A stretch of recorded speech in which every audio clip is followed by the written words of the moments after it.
네, 깨어 있읍시다. 네, 오늘 말씀의 제목은 깨어 있으라인데요. 아무래도 피곤하실 것 같아요. 그래서 네, 깨어 있으시기를 주님의 이름으로 부탁드립니다. 네, 오늘 데살로니가에 있는 말씀은 깨어 있으라라는 제목으로 함께 나누도록 하겠습니다. 깨어 있으라. 누군가의 외침처럼 들리기도 하는데요. 이 외침은 바로 이 데살로니가 전서와 후서를 관통하고 있는 바울의 외침 같은 것입니다. 데살로니가 후서를 쓰는 바울의 심정이 이 한마디로 깨어 있으십시오라는 이런 외침일 거라는 것이죠. 왜 바울이 데살로니가 전서를 보내고 나서 얼마 되지 않아서 수개월이 지나지 않은 때에 다시 급하게 이 데살로니가 후서를 다시 데살로니가 교회에 보내게 되었는지에 대한 문제가 있습니다. 그 문제는 데살로니가 교회에 뭐 여러 가지 견해가 있지만 이 데살로니가 교회가 어떻게 세워졌는지를 보면 조금 이해가 가실 것 같아서 그 내용을 함께 알아보도록 하겠습니다. 데살로니가 교회는 바울이 그렇게 오랫동안 머물지 못했습니다. 견해의 차이가 있지만 약 몇 주라고 심하게 얘기하면 몇 주간도 있고 약 한 달에서 약 수개월, 한 6개월 정도의 시간 안에, 그런 짧은 시간 안에 바울이 예수 그리스도라는, 예수가 그리스도요, 예수가 구원자요, 예수가 메시아라는 것을 믿는 자에게 구원이 있다라는, 이방인들에게도 이제 구원의 길이 열렸던 이 복음이 전해졌습니다. 그런데 이 짧은 기간 동안 데살로니가 교회에 교회가 생긴 거예요. 데살로니가 지역에. 그래서 이 지역에 정말 여러 가지 이단 사상들과 또는 여러 가지 거짓 복음들이 있었음에도 불구하고, 그리고 유대인들이 예수를 믿는 사람들을 핍박했음에도 불구하고 이런 교회가 세워진 것은 바울로서는 대단한 일이었고, 그리고 하나님이 보시기에는 너무나 영광된 일, 기쁘신 일이 아닐 수 없었습니다. 그렇기 때문에 바울이 생각할 때 이 데살로니가 교회는 항상 자랑거리가 됐습니다. 그래서 데살로니가 전서 1장을 우리가 쭉 읽다 보면은 이들에게서 무엇이 나타났다고 하죠? 세 가지가 나타났다고 하죠. 첫 번째는 믿음의 역사가 나타났고, 그리고 두 번째는 사랑의 수고함이 있었고, 그 세 번째는 소망 가운데 여러 가지 힘든 여건들이 있었겠지만 인내하고 주님을 기다리는 이러한 믿음의 본을 보였다는 것입니다. 그래서 데살로니가 전서와 후서를 쓰면서 동일하게 여러분을 생각할 때마다 너무나 기쁘고 하나님께 영광을 돌릴 수밖에 없으며, 그리고 여러분들을 생각할 때마다, 기도할 때마다 기쁨으로 내가 주님께 간구합니다라고 고백을 할 수밖에 없었던 것이죠. 그러니까 바울에게 있어서 이 데살로니가 교회는 정말 예수 그리스도를 믿는 믿음으로, 특별히 유대인이 믿는 것이 아니라 이방인 가운데 정말 예수님이 이 땅에 오심으로 저와 여러분도 이방인 같은 존재들인데, 이방인에게도 구원의 길이 열렸다는 이 소식을 믿고 이제 했으니, 정말 이 기쁜 소식을 믿고 교회가 세워졌으니 얼마나 기쁜 일이 아니겠습니까? 그래서 바울은 자기가 데살로니가 교인들을 어떻게 돌보았다고 했냐면, 마치 유모가 그 아이를 돌보는 것처럼 그렇게 알뜰하게 살뜰하게 그 아기처럼, 아기 돌보듯이, 자식 돌보듯이 그렇게 데살로니가 교회를 돌보았다라고 이야기를 하기까지 합니다. 그런데 우리가 잘만 생각해 보면 이 데살로니가 교회가 바울에게 있어서 그냥 이런 기쁨만 주었던 것이 아니라 바울이 목회자적인 자질을 가지고 목회할 수 있도록 큰 힘을 주었다는 것을 우리가 금방 발견할 수가 있습니다. 사실 성도님들이 건강하고 또 주님 앞에 거룩하게 서 있으면 이것이 목회자에게 얼마나 힘이 되는지 모릅니다. 정말 힘들고 어려운 순간에도 정말 주님을 의지하고 정말 믿음을 따라서 그것들을 다 견디고 이겨내는 성도님들을 볼 때, 그리고 어떠한 유혹과 시험과 환난이 와도 그 자리를 지켜주시는 성도님들을 볼 때 정말 힘든 일이 계속 있는데 말씀을 듣고 기도하고 신앙생활을 하는데도 여전히 그의 생활이 바뀌지 않는단 말이에요. 사실 이게 목회자의 고민이 아니겠습니까? 정말 기도하고 저렇게 헌신하고 저렇게 하나님 말씀을, 예배를 저렇게 드리는데도 불구하고 그들의 상황이 단 한 가지도 변하지 않는데 그 사람은 더욱더 주님께 나아가고 주님을 기뻐한다면 정말 목회자가 생각할 때 정말 큰 기쁨이 아닐 수 없을 것입니다. 그러니까 데살로니가 교회는 이 바울에게 있어서 굉장한 자부심이었고, 다시 말하면 자기가 나중에 하늘에서 하늘나라에서 받을 면류관 같은 상급 같은 것들이었다는 것이죠. 반대로 이런 목회자를 모시고 또 그 교회를 이끌어갈 수 있다는 것 또한 성도님들에게는 큰 면류관이 아닐 수 없습니다. 저 여러분에게도 그러한 귀한 관계가 성립되어지기를 주님을 소망합니다. 네, 오늘 이 교회가요. 그런데 어려움을 당하고 있었습니다. 어떤 어려움이냐면 데살로니가에 있는 어려움들을 로마의 감옥에 있을 때 에바브로라를 통해서 듣고 있었어요. 그런데 그 내용에 대해서 데살로니가 전서를 보냈음에도 불구하고 이 데살로니가에 보낸 편지로 인해서 또 다른 어려움이 생겼던 겁니다. 첫 번째는 유대인들이 더욱 심하게 이들을 핍박했던 것이고, 두 번째는 오늘 우리가 보는 본문의 내용인데 주님의 날이 이미 임했다. 그러니까 임박했다라는 말입니다. 그래서 거짓 교사들의 미혹이 있었습니다. 그리고 세 번째는 그런 미혹 때문에 자기들의 모든 생활을 내팽개치고 주님만 기다리러 마치 옛날 그 다미성 교회가 이제 예수님이 오신다고 하면서 산에 올라가서 막 먹을 것을 비상식량을 싸가서 막 거기서 생활했던 것처럼 그런 일들이 일어난 것이죠. 그래서 이런 일들을 통해서 데살로니가 교인들의 믿음이, 그들의 삶이 피해를 보고 흔들리고 있었기 때문에 이렇게 안타까운 마음으로 이 편지를 쓰게 된 것입니다. 오늘 본문의 제목은 깨어 있으라입니다.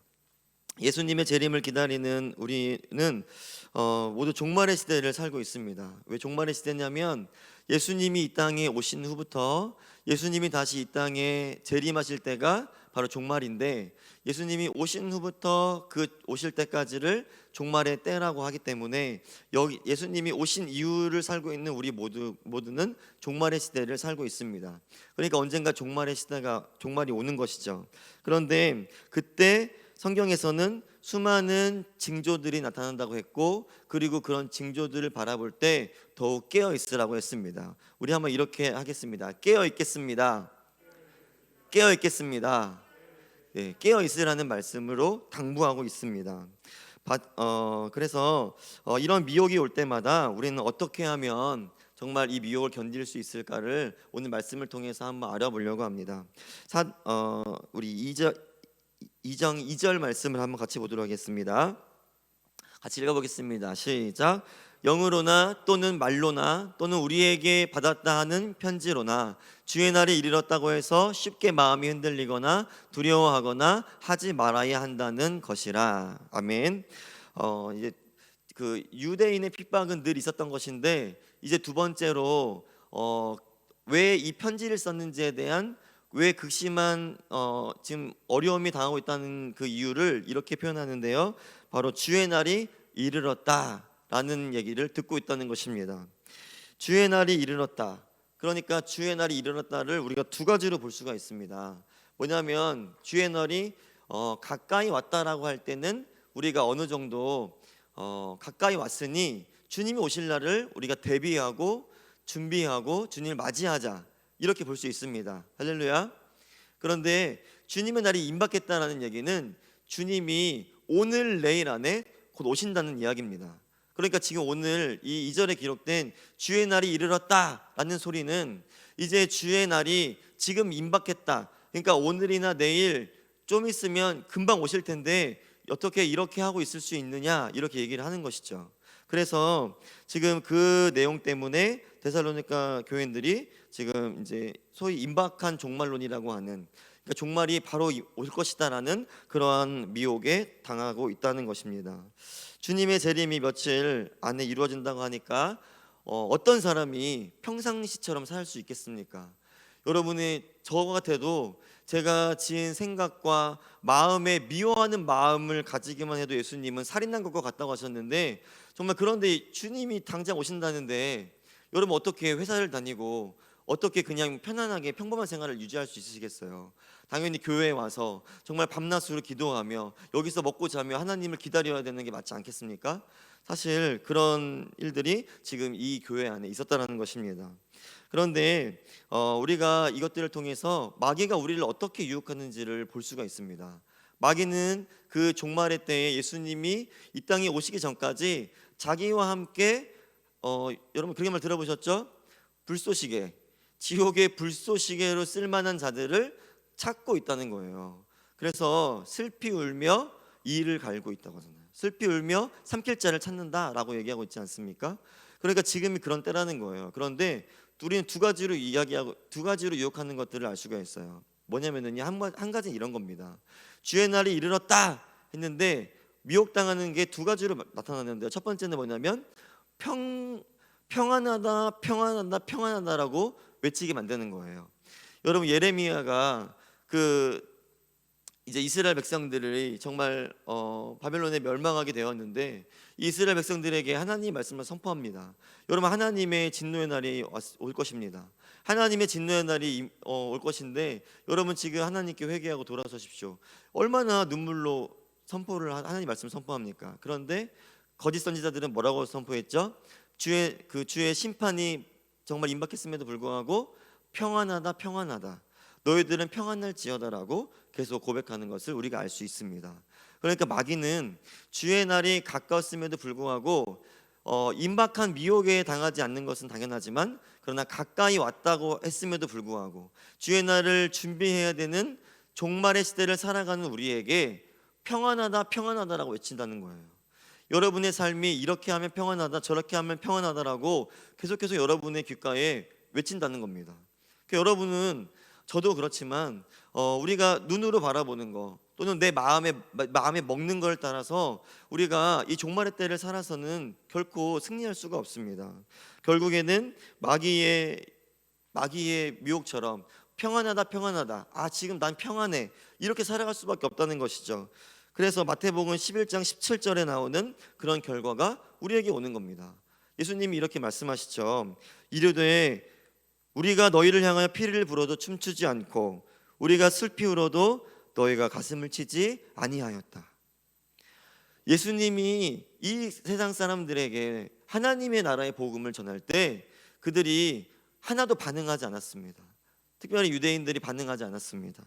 그래서 예수님은 그들에게 너희를 향하여 피를 불어도 춤추지 않는다. 다시 말하면 뭐죠? 기쁜 일인데 기뻐할 수 없다는 거예요. 다시 말하면 여러분들이 하나님의 말씀을 듣고도 전혀 반응하지 않는다는 겁니다. 하나님의 말씀을 듣고 기도해야 될 때면 기도를 해야 되고 말씀을 읽어야 될 때면 읽어야 되고 정말 전에 나와서 예배를 드려야 되는데 전혀 반응이 없는다는 거예요. 무감각하다는 거예요. 누군가 우리에게 연약한 믿음으로 쓰러져 있어도 그를 위해서 울지 않습니다. 그를 위해서 기도하지 않습니다. 예수님의 말씀이 아무리 우리 가운데 그 어떤 놀라운 말씀을 전해줘도 전혀 반응하지 않는 거죠. 그냥 무미건조하게 그냥 듣고만 넘기는 것이죠. 이게 바로 마귀의 유혹입니다. 평안하다 평안하다 할지어다. 그 다음에 두 번째 유혹은 바로 주님의 재림이 바로 코앞에 왔다고 말하는 것이죠. 그래서 온갖 집안 살림들을 다 팔아치워서 교회에 다 바치게 만들고 특별히 이단들이 이런 수법을 많이 써서 주의 나라가 가까이 왔다. 그러니 모든 것을 팔아서 주께 바쳐라 하면서 본인이 재림 예수인 것처럼 얘기하면서 모든 것들을 다 바치게 만드는. 그래서 그 사람들의 기본적인 생활을 다 망치게 만들죠. 2절 말씀에 보니까 영으로 또는 말로 또는 우리에게 받았다 하는 편지, 다시 말하면 예언이 있다는 거예요. 거짓 교사들의 예언이 있었고 그리고 소문이 소문으로 계속 타고 교회 안으로 들어왔다는 겁니다. 그리고 마지막으로는 바울이 데살로니가 전서를 써서 종말에 대해서 이렇게 대비하십시오라고 얘기를 했음에도 불구하고 재림의 때 이렇게 사십시오라고 얘기했음에도 불구하고 지금 어떻게 해야 한다는 겁니까? 바울의 편지를 날조해서 거짓 바울이 썼다고 하면서 그거를 위조해가지고 그들에게 거짓 복음을 전하게 된 것입니다. 그래서 이들이 그런 미혹을 받게 됐다는 거예요. 우리가 이런 미혹을 받지 않기 위해서는 이런 소리에 절대로 귀 기울이지 말아야 될 줄로 믿습니다. 말세의 끝이 오면 그리스도가 여기 있다 저기 있다 할 것이라고 예수님 말씀하셨습니다. 그러니 우리는 그런 것에 귀를 기울이지 말고 오직 진리 대신 하나님의 말씀 가운데 거해야 될 줄로 믿습니다. 이 3절을 한번 같이 보시겠습니다. 누가 어떻게 하여도 너희가 미혹되지 말라. 먼저 배교하는 일이 있고 저 불법의 사람 곧 멸망의 아들이 나타나기 전에는 그날이 이르지 아니하리니. 여기 보시면 멸망의 아들이라고 표현하고 또는 배교하는 일이 있고 불법의 사람이라고 얘기했는데요. 이런 사람들이 나타난다는 거예요. 이런 배교하는 사람은 어떤 사람들이죠? 교회를 다녔던 사람들인데 이제 교회를 다시 안 다니고 예수를 믿었던 사람들인데 난 예수를 모른다고 하면서 교회를 핍박하는 사람. 쉽게 말해서 집사님이 죄송해요. 집사님으로 해서 집사님도 죄송합니다. 집사님이 신앙이 좋았다가 이제 교회를 안 다니신 거예요. 그리고 오히려 다른 교회를 다니는 다른 집사님들에게 예수님은 없어요. 당신이 그렇게 살면서 무슨 예수님을 믿는다고 해요? 라고 하면서 오히려 예수님을 믿는 사람들을 핍박하고 교회를 못 다니게 하는 사람들, 이런 일들이 많이 있었다라는 거예요. 배교하는 일들이. 그리고 불법하는 사람들은 하나님의 말씀을 거역하는 사람, 하나님을 믿는다고 하면서 예수님을 따른다고 하면서 하나님의 일을 지키지 않는 사람들이 여전히 있었습니다. 그리고 또 어떤 사람들이 있었냐면 멸망의 아들이 있었습니다. 이 멸망의 아들은 뒤에 더 자세하게 나오는데 적 그리스도를 이야기해요. 우리 4절을 같이 한번 읽어보겠습니다. 시작. 그는 대적하는 자라 신이라고 불리는 모든 것과 숭배함을 받는 것에 대항하여 그 위에 자기를 높이고 하나님의 성전에 앉아 자기를 하나님이라고 내세우느니라. 이런 사람이죠. 자기를 하나님이라고 얘기하는 사람. 한국에만 자기를 하나님이라고 하는 사람이 20명 이상, 그리고 자기를 재림 예수라고 하는 사람이 50명 이상이 된다고 합니다. 그러니 지금 이런 징조만 봐도 자기를 적 그리스도라고 얘기하는 사람들이 많이 나온다는 거죠. 그런데 적 그리스도는 사실 우리가 말하고 있는 대단한 그런 이단 같은 신땡땡 뭐 하는 그런 이단들이 아니에요. 적 그리스도라고 말하면, 오늘 적 그리스도라고 말하면 어떤 사람들이냐면 우리 6절과 7절 한번 같이 읽어보겠습니다. 시작. 너희는 지금 그로 하여금 그의 때에 나타나게 하려 하는 막는 것이 있는 것을 안 하니. 네, 여기서 보면은요, 지금 적그리스도가 나타나야 되는데 적그리스도가 나타나는 것을 막는 사람 또는 막는 것들이 있다고 합니다. 그래서 우리 7절도 같이 읽어보겠습니다. 시작. 불법의 비밀이 활동하였으나 지금은 막는 자가 있어 그 중에서 옮겨질 때까지 하리라. 지금 적그리스도가 나오려고 하지만 그것을 막는 것들이 있다는 거예요. 아니면 막는 자가 있다는 겁니다. 이거를 저도 많이 연구를 해봤는데요. 사실 제가 정확하게 설명하기는 어려울 것 같아요. 정확하게는 말할 수 없지만 다른 어떤 문서들을 보면은 옛날에는 적그리스도가 출현할래도 출현할 수가 없었다 그래요. 왜냐면 이제 이게 유럽에서 쓰여졌으니까 유럽 지중해권을 모두 장악했던 로마라는 강대국이 있었잖아요.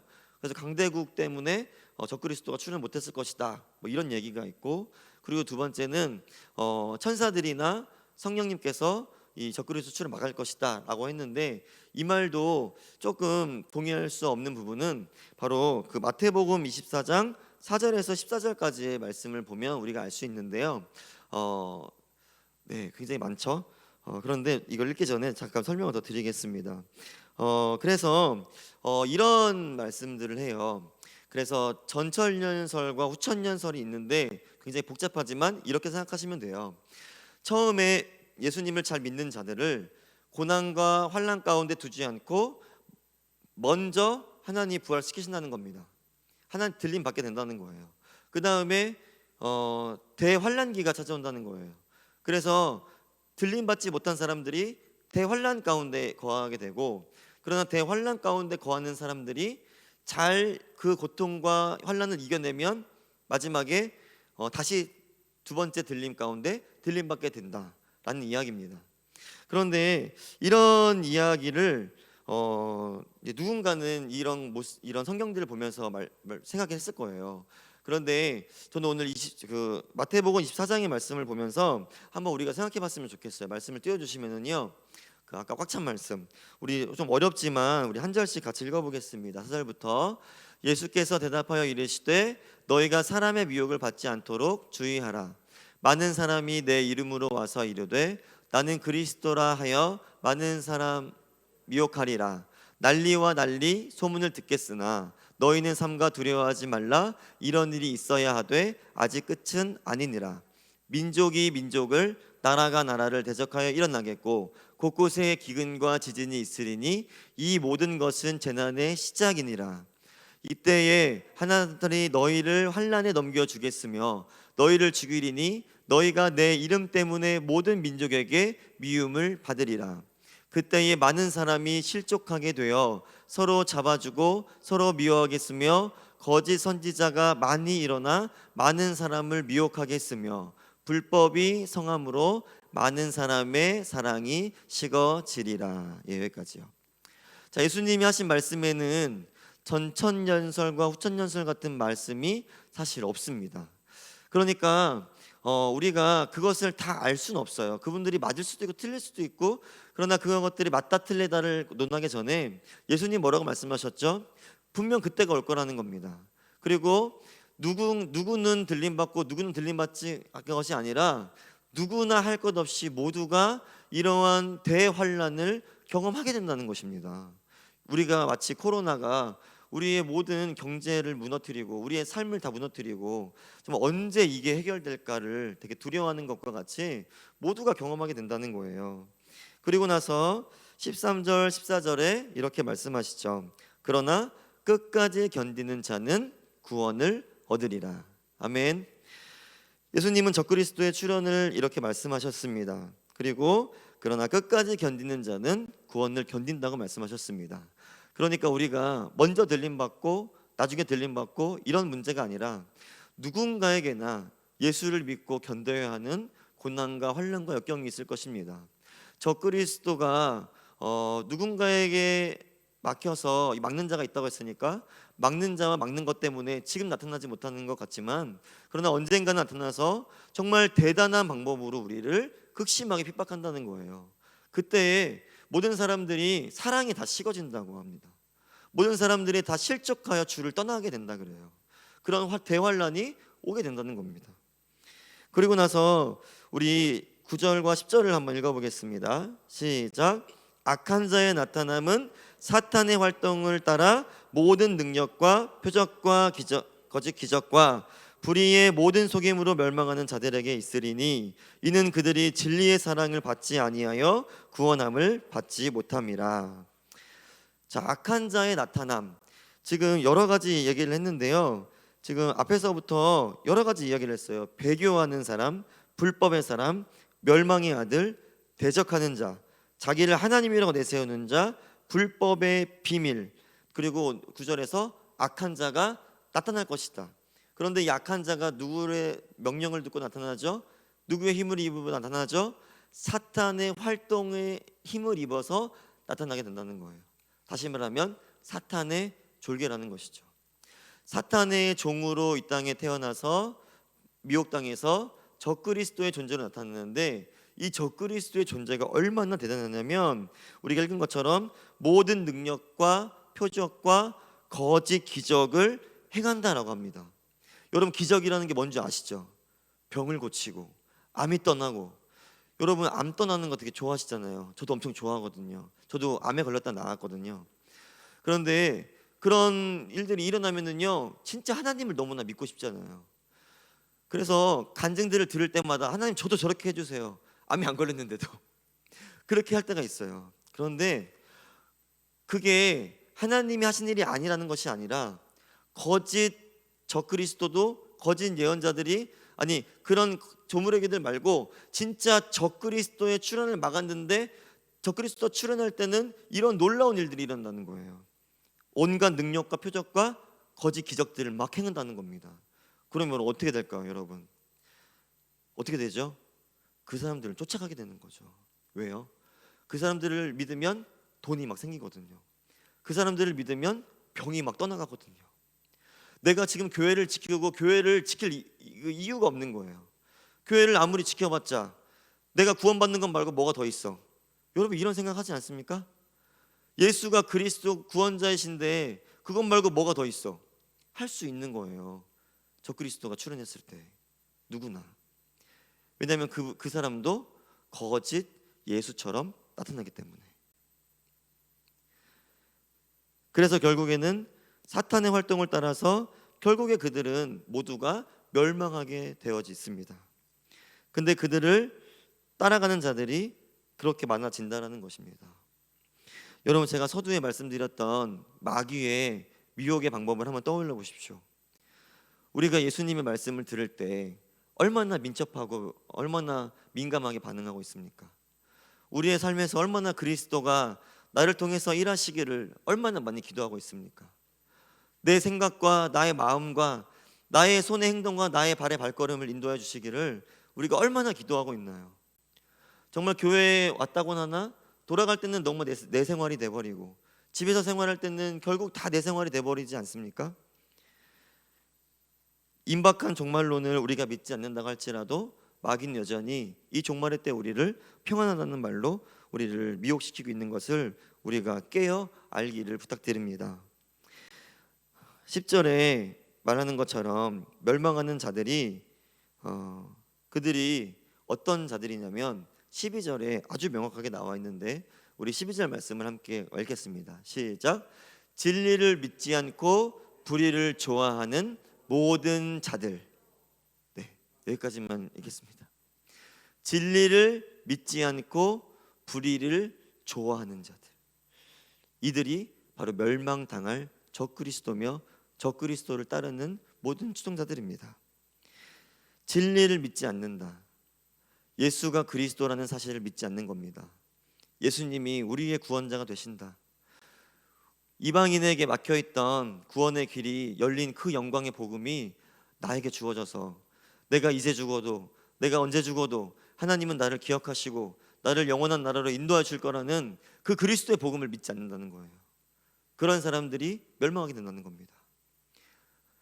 세상을 따라가는 자들이요, 그리고 불의를 좋아하는 자들, 세상의 방법을 자꾸 교회 안으로 끌어들이는 자들, 세상의 방법으로 자꾸 뭔가를 변화시키려고 하는 자들도 마찬가지라는 거예요. 하나님을 대적하는 방법들이 다 불법입니다. 이런 불법을 좋아하는 자들이 그렇게 멸망당하게 된다는 겁니다. 누가 심판을 받습니까? 오늘 말씀한 것처럼 예수님을 따른다고 하지만, 사실 베드로가 예수님을 따른다고 했지만 베드로는 예수님을 따르지 않았죠. 그래서 예수님의 십자가의 길을 막아서면서 주님, 절대로 우리가 눈이 이렇게 시퍼렇게 살아있는데 예수님이 저희보다 먼저 돌아가실 수 없습니다를 막았죠. 그때 예수님이 베드로에게 이 사탄의 자식아, 그러지 않았습니까? 그러면서 뭐라고 하셨죠? 내 뒤로 물러가라. 뭐라고 하셨다고요? 내 뒤로 물러가라. 저로 썩 꺼져라. 그게 아니죠. 어디로 가라고요? 내 뒤에 서라 소리입니다. 예수님은 절대로 우리를 버리시는 적이 없습니다. 오늘 마태복음 24장 24절을 한번 함께 읽어보겠습니다. 시작. 거짓 그리스도들과 거짓 선지자들이 일어나 큰 표적과 기사를 보여 할 수만 있으면 택하신 자들도 미혹하리라. 택하신 자들이 누굽니까? 저와 여러분들 아닙니까? 예수님을 믿고 구원으로 나아가는 모든 자들을 이야기하는데요. 그런데 이 말씀을 잘 보시면 그 거짓 그리스도가 나와서 여러 가지 표적과 기사들을 보여주면서 이렇게 얘기하죠.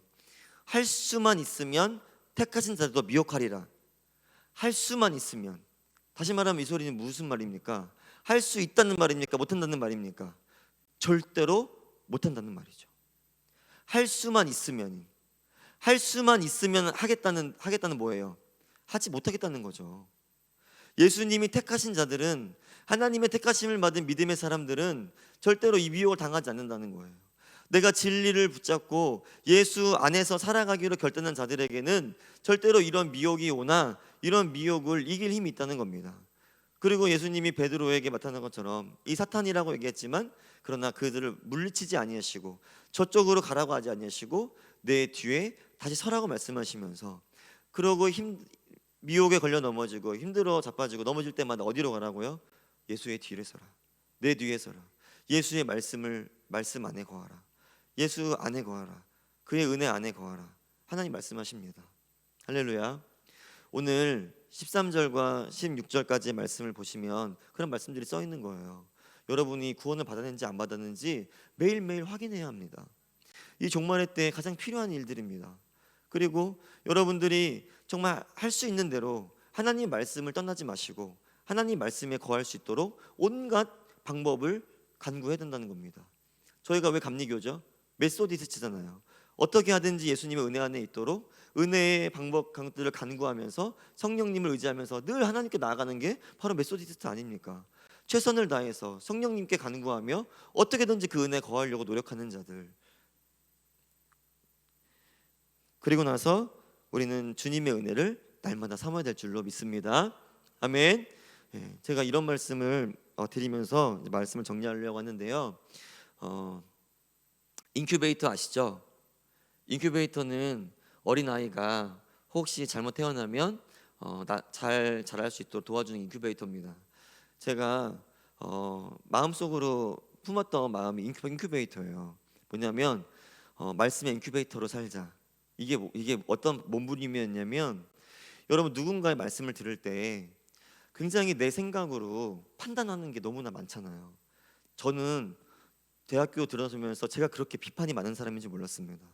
누군가의 설교를 엄청 비판했고 누군가의 가르침에 대해서 굉장히 예 그렇게 하겠습니다를 한 적이 거의 없었어요. 그래서 저 춘천에서 목회하고 계시는 저희 모교회 목사님께서 저에게 이렇게 말씀하셨어요. 별명을 지어주셨어요. 투덜이. 항상 투덜댄다고. 예 알겠습니다 한 적이 없어 막 하면서 혼을 내는 거예요. 네 별명 이제부터 투덜이야. 그랬습니다. 그런데 그 이후로 제가 기도를 하면서 이런 마음을 가졌어요. 하나님, 저는 인큐베이터가 되겠습니다. 인큐베이터 뭐죠? 누군가의 말씀을 들어도 그 말씀 속에 반드시 하나님이 나에게 하시는 말씀이 분명히 있다. 그리고 그 말씀을 내가 왈가왈부하지 않겠다. 그리고 그 겸손한 자리에서 하나님이 나에게 말씀하시기를 간절히 간구하자. 어떤 말씀이 들어와도 내 안에서 그게 하나님 말씀이 되도록 성령님이 나를 도우실 것이다. 성령의 인큐베이터. 너무 멋있지 않습니까? 네. 여러분 그런 분들이 되어주시기를 주님의 이름으로 축원합니다. 네. 이번에 다니엘 기도회를 하면서 제가 네 가지 정도를 생각해봤어요. 저의 교만을 이제 두고 기도하면서 이럴 때 은혜가 되었다는 얘기를 드리고 말씀 마치겠습니다. 첫 번째는 나의 눈이 하늘의 영광을 바라보지 않고 세상의 헛된 것을 바라고 있다는 사실을 깨우쳐 주셨을 때 은혜를 받았습니다. 두 번째는 하나님이 나를 얼마나 사랑하시는지를 다시 알려주셨을 때 또 은혜를 받았습니다. 세 번째는 교만한 생각으로 주님의 뜻을 기다리지 못하고 내 안의 자아로 움직이고 있는 것을 알았을 때 또 은혜를 받았습니다. 마지막은 신앙이라는 것은 혼자서 가는 길이 아니라 함께 가는 길인 것을 깨달았을 때 은혜를 받았습니다. 여러분 세워주신 담임 목사님이 계시죠? 할렐루야. 네, 목사님을 우리가 앞장 세우지 않았습니까? 네, 앞에 서는 사람이 얼마나 힘들고 어려운지는 앞에 서지 않은 사람은 결코 알 수 없는 고통입니다. 그런데 우리는 연합하라고 모여진 존재입니다. 이 어둠의 때에, 이 어려운 때에 더욱더 미혹당하지 않고 더욱더 본을 보이고 또 예수님의 사랑으로 본을 보이는 그런 놀라운 교회로 우리가 성장해 가기를 주님의 이름으로 소원합니다. 우리 함께 정말 우리 세워주신 우리 백기난 담임 목사님도 여러분이 그분의 또 저희 사역자들의 기쁨의 면류관이 되어주시고 저희도 여러분의 기쁨의 면류관이 될 수 있는 그런 동역과 협력과 연합의 관계로 주님께 영광 돌려지기를 주님의 이름으로 소원합니다. 우리 이 시간에 함께 나의 안에 거하라 찬양 부르시면서 주님의 음성을 들었으면 좋겠습니다.